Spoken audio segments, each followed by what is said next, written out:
Hey, what's going on, guys? Thank you for watching. I'm going to show you what I got to work on February 2020, so take a look.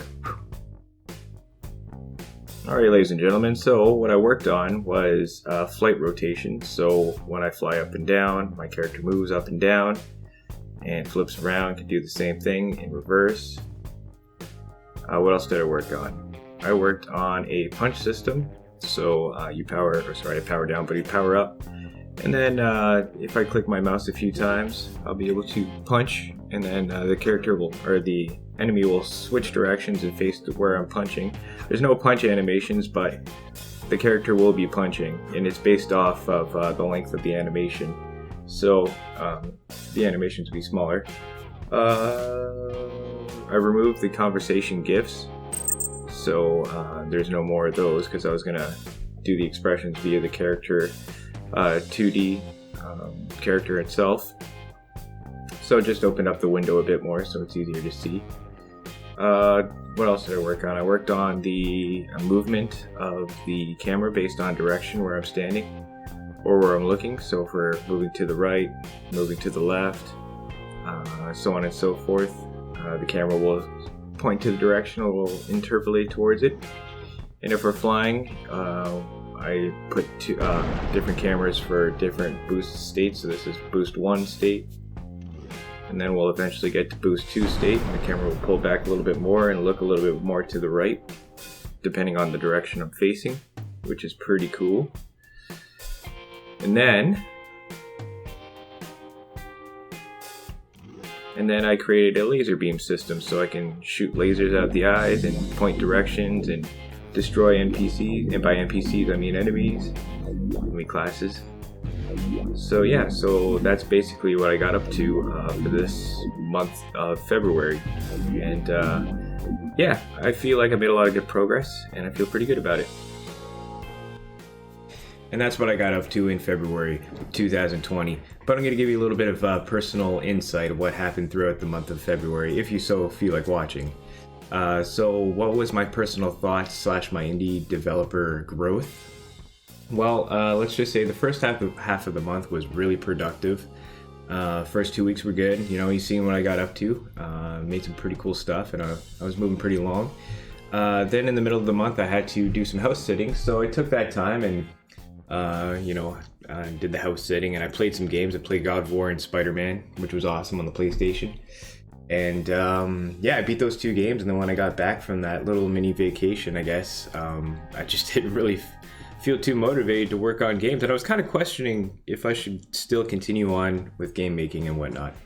And you guys in the chat know I've been going through a little state of analysis paralysis, meaning I was just roadblocked, I guess, mentally. Whether, I was going through a lot of questions like, should I keep making should I keep making games, or at least, try to make games?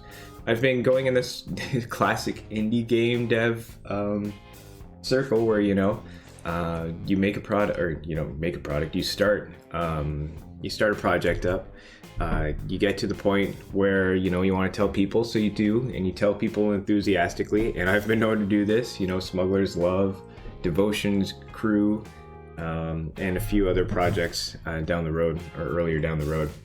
Anyways, so yeah, I got to a point where I was like, I don't know if I should continue making games. A few things that were on my mind was basically, if I sell this game, will it actually make any money?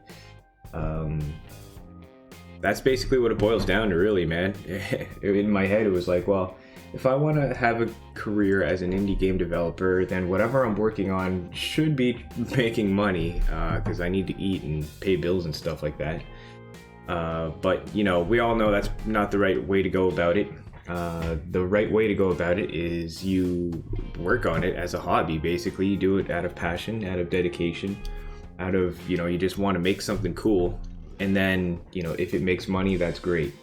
I mean, and then the logical half of me comes in and saying, well, yeah, but, even major studios, you're not going to work on something that's not going to go anywhere. If you're going to work on it, it's got to make you money, or else you're going to have company shutdowns and stuff. Anyways, yeah. So, that's basically what was going on in my head, and it still is. I'm trying to fight it. whether I should continue getting into game stuff. But the thing is, I learned all these skills. I learned programming, animation, 3D art, texture art. I bought a freaking badass tablet. I'm not sure if you guys can see that, but I have like this cool freaking drawing tablet now. So, because the full intent was, you know, to work on that 2D game. And so, you know, I invested in the tools. I invested my time and my, you know, education, I guess, in towards game making. So I can't stop right now. I can't. I have to keep going. My mission that I set for myself 5 years ago was to create some really cool stories, and you know, I have to continue on with that because, you know, I tried not doing it for a while and I slowly edged myself back into it and call it habit. I don't know what you want to call it, but moral of the story is that I need to work on a creative project. In fact, I started writing on a novel, writing a manuscript for a novel. So I got to like 20 odd pages in, and you know, I started being like, well, maybe I should keep going back into game making, because even novel writing, you don't know. You know, you can make a novel with the full intent on self-publishing it, and you know, same thing with game making. You don't know if it's going to sell. You don't know if people are going to be buying it or not. And I think the reoccurring theme here is that I'm trying to tie creative projects with financial gains, and obviously, you know, it's logical to think that, because what author doesn't want to make money, or game developer doesn't want to make money from their creative works? That's the dream, right? You want to have, you know, you want to make something cool, people buy it, and then you have you have the money, you have money for the creative freedom, so you can continue working on whatever you want to work on. And maybe I'm trying to skip to the finish line and like just hopefully, you know, whatever products I work on is going to make me some good cash, and that's the wrong way to think about it. I know it is. You know, once again, this is my personal thoughts and personal growth I'm trying to work through, trying to iron out the kinks, some would say. But yeah, so what other things were crossing my mind? I made a little list here. If I sell a game, will it actually make any money? They take too long to make, and they do. You know, you could start a prototype up within like a weekend, depending on the size of the game, but you know, that could also transfer depending on how much research and how much learning you have to do. And I've got to a point now where I'm feeling pretty comfortable where I can pump out a prototype pretty quickly, but for like the last year I had to take like probably 3 months per prototype, because I had to learn how to program and learn how different things interacted with things and all that kind of stuff. But I'm starting to get to that point now where I can pump out stuff a little bit faster, which is cool. But you know, once again, I'm getting to that part where I'm like, man, I don't know if I should keep doing this, man. It's like Stephen King. Stephen King, he wrote, I think it was Carrie, I'm pretty sure. And he wrote the book and he's like, this isn't gonna sell, and he threw it out. It was either Carrie or the one with the car, I don't know. But anyways, his wife took it out of the trash and she's like, keep going, man. You know, don't stop. And look at that. He would have stopped his writing career, or at least, you know, I'm pretty sure he probably would have kept going. I'm just saying that he gave it up and his wife pulled him out of it, and he became a really successful author because he had some pretty good encouragement, and he just kept moving forward. So I've got to kind of encourage myself to keep moving forward, and you know, all these skills and all this time I put in, you know, if I bounce out now, then it's almost like I gave up on it too easily.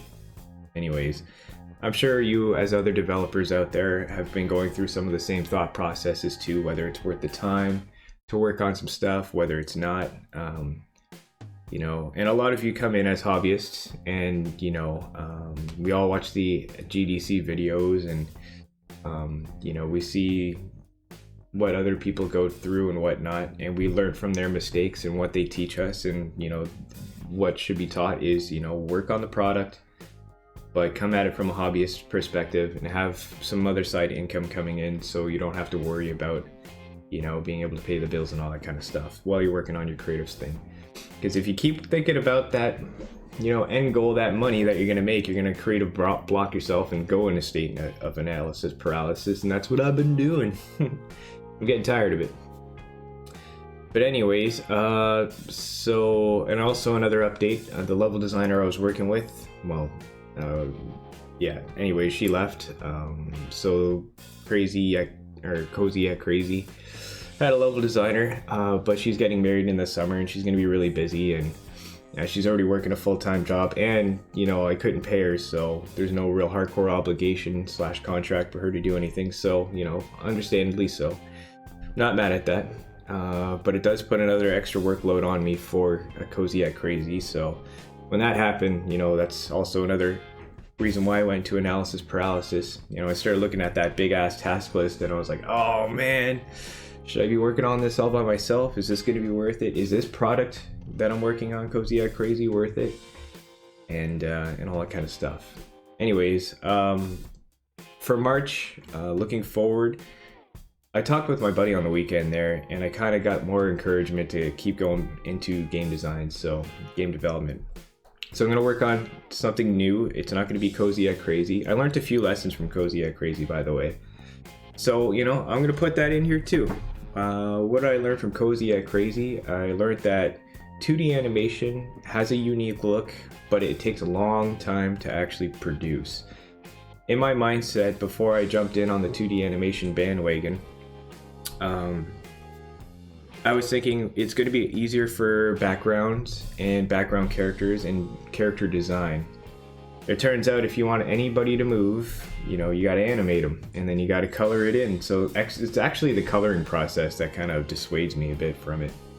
Because I can make the drawings, I can make, the characters' poses and then the in-betweens relatively quickly, but when it comes to coloring each and every frame, that's like freaking torture, man. And I only did that for one character, and I didn't even finish all his animation sets. Like, I still had to do the punches and the fighting and conversation pieces and all that kind of stuff. So what I learned is 3D is longer to set up a character, but you save time with animation later on. So I think what I'm going to do is I'm going to be basically, well, I'm not going to work on Cozy at Crazy anymore. I'm going to be working on a Devotions Crew, which was the game I was working on before this, except I'm downsizing the shit out of it.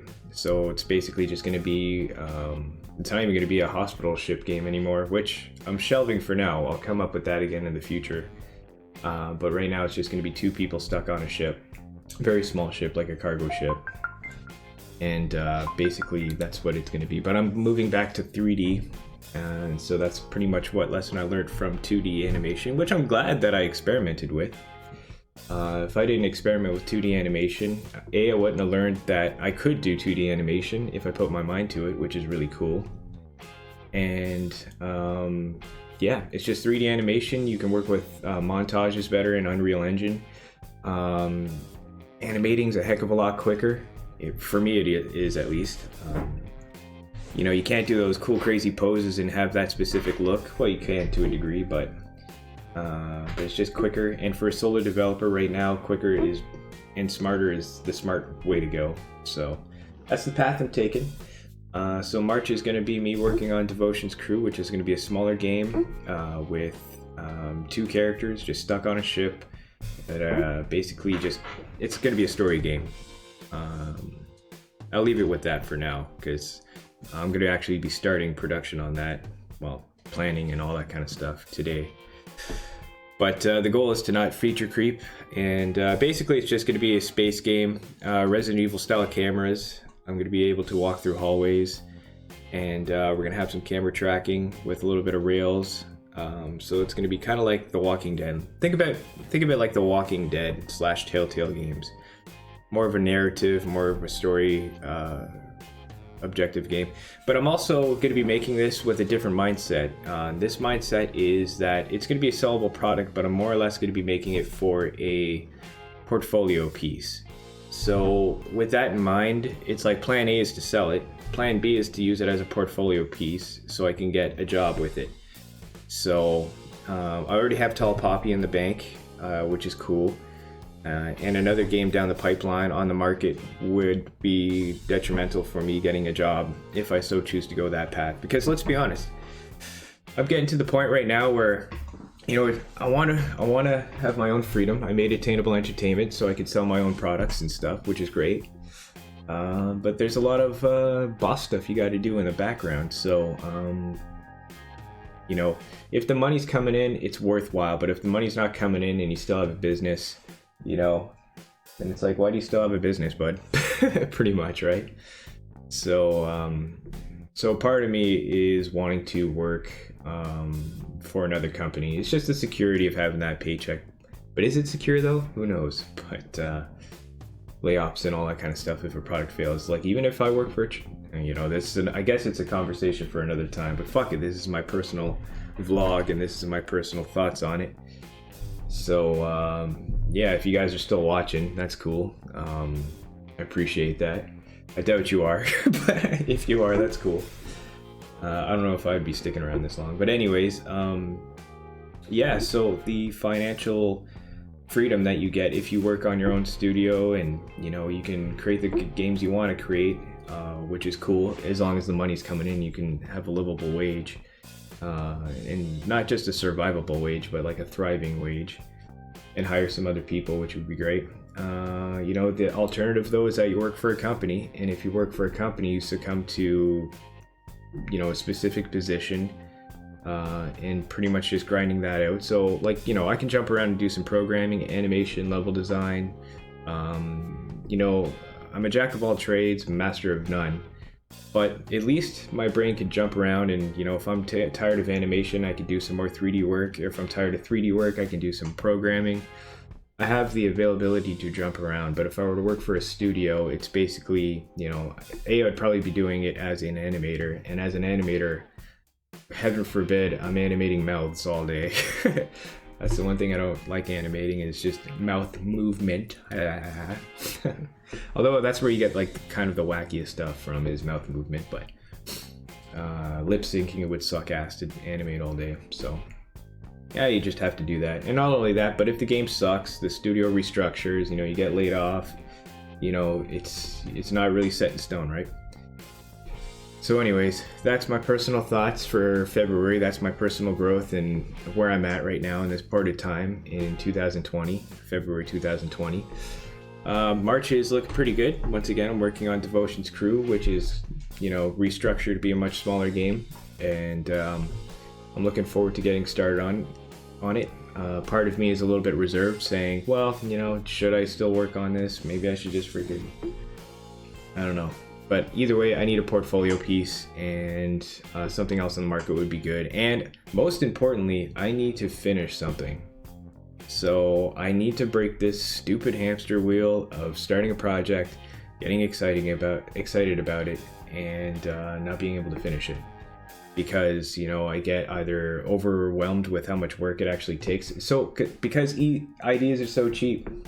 Ideas are so cheap. You can think of an idea of, I want to make a game about a guy going to a castle and saving the princess, and all that kind of stuff. But then, you got to factor in, okay, where's the castle at? How many levels do you have between the castle? What kind of mechanics does the player have?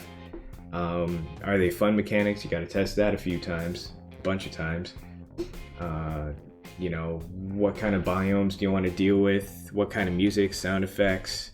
And next thing you know, you got a huge laundry list of stuff you got to work on, and all you had to do was make a game about a guy going to a castle.